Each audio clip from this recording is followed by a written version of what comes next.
दृष्टो वहता स्वभावा पृच्छामि त्वां धर्मसम्मूढचेता यत् श्रेयसा निश्चितं ब्रूहि तन्मे शिष्यस्तेऽहं साधिमां त्वां प्रपन्नम्। কার্পণ্যজনিত দুর্বলতার প্রভাবে আমি এখন কিং কর্তব্য বিমূঢ় হয়েছি এবং আমার কর্তব্য সম্বন্ধে বিভ্রান্ত হয়েছি। এই অবস্থায় আমি তোমাকে জিজ্ঞাসা করছি, এখন কি করা আমার পক্ষে শ্রেয়স্কর তা আমাকে বলো। এখন আমি তোমার শিষ্য এবং সর্বতভাবে তোমার শরণাগত, দয়া করে তুমি আমাকে নির্দেশ দাও। তাৎপর্য: প্রকৃতির প্রভাবে জড়জাগতিক কর্মচক্রের দ্বারা মোহাচ্ছন্ন হয়ে সকলেই হতবুদ্ধি হয়ে পড়ে। জীবনের প্রতিটি পদক্ষেপে আমরা এই কিং কর্তব্য বিমূঢ়তা অনুভব করি।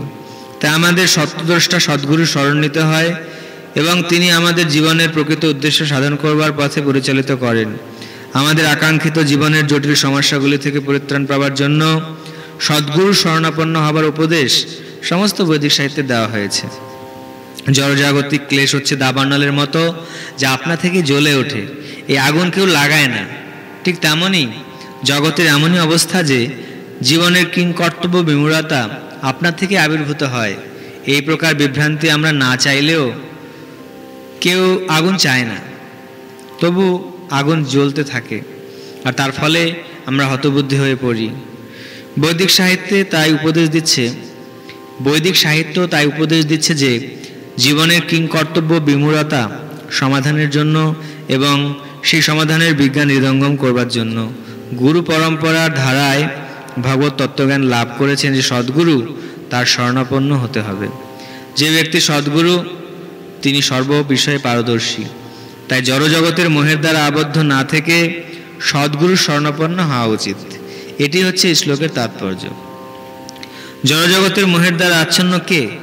যে মানুষ তার সমস্যাগুলির সম্বন্ধে অবগত নয়, সেই হচ্ছে মোহের দ্বারা আচ্ছন্ন।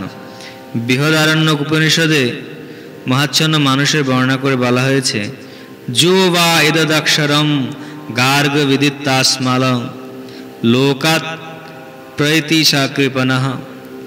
যে মানুষ তার মনুষ্য জীবনের সমস্ত সমস্যার সমাধান করে না এবং আত্মতত্ত্ব উপলব্ধি না করে কুকুর বিড়ালের মতো এই জড়জগৎ থেকে বিদায় নেয়, সেই হচ্ছে কৃপণ। এই মানব জন্ম হচ্ছে একটি অমূল্য সম্পদ, কারণ জীব এই জন্মের সদ্ব্যবহার করে জীবনের সমস্ত সমস্যার সমাধান করতে পারে। তাই যে এই অমূল্য সম্পদের সদ্ব্যবহার করে না, সে হচ্ছে কৃপণ।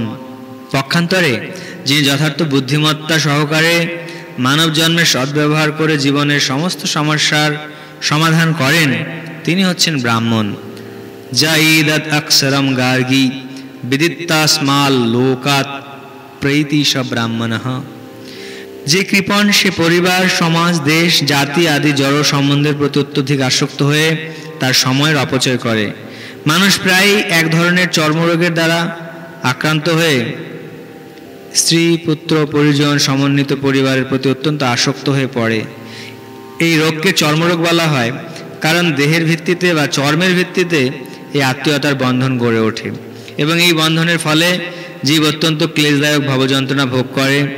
কৃপণ মনে করে সে তার পরিবারের তথাকথিত আত্মীয়দের মৃত্যুর হাত থেকে রক্ষা করবে, নয়তো সে মনে করে তার আত্মীয় স্বজন তাকে মৃত্যুর হাত থেকে রক্ষা করবে।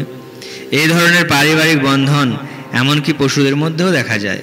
তারাও তাদের সন্তানদের যত্ন করে।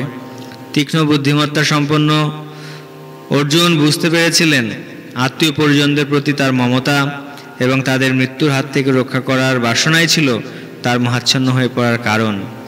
যদিও তিনি বুঝতে পেরেছিলেন তার যুদ্ধ করার কর্তব্য তাকে সম্পাদন করতে হবে, কিন্তু তবুও কৃপণতাজনিত দুর্বলতার ফলে তিনি তার সেই কর্তব্য সম্পাদন করতে পারছিলেন না।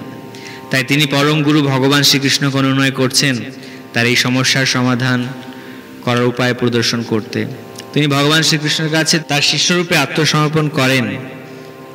শ্রীকৃষ্ণকে তিনি আর বন্ধুরূপে সম্ভাষণ করছেন না।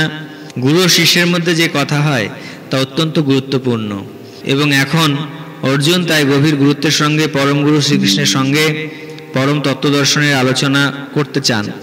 শ্রীকৃষ্ণ হচ্ছেন ভগবদ্গীতার তত্ত্ব বিচারের আদি গুরু এবং অর্জুন হচ্ছেন গীতার তত্ত্ব উপলব্ধিকারী প্রথম শিষ্য। অর্জুন কিভাবে ভগবদ্গীতার জ্ঞান উপলব্ধি করেছিলেন তার ব্যাখ্যা ভগবদ্গীতাতেই করা হয়েছে।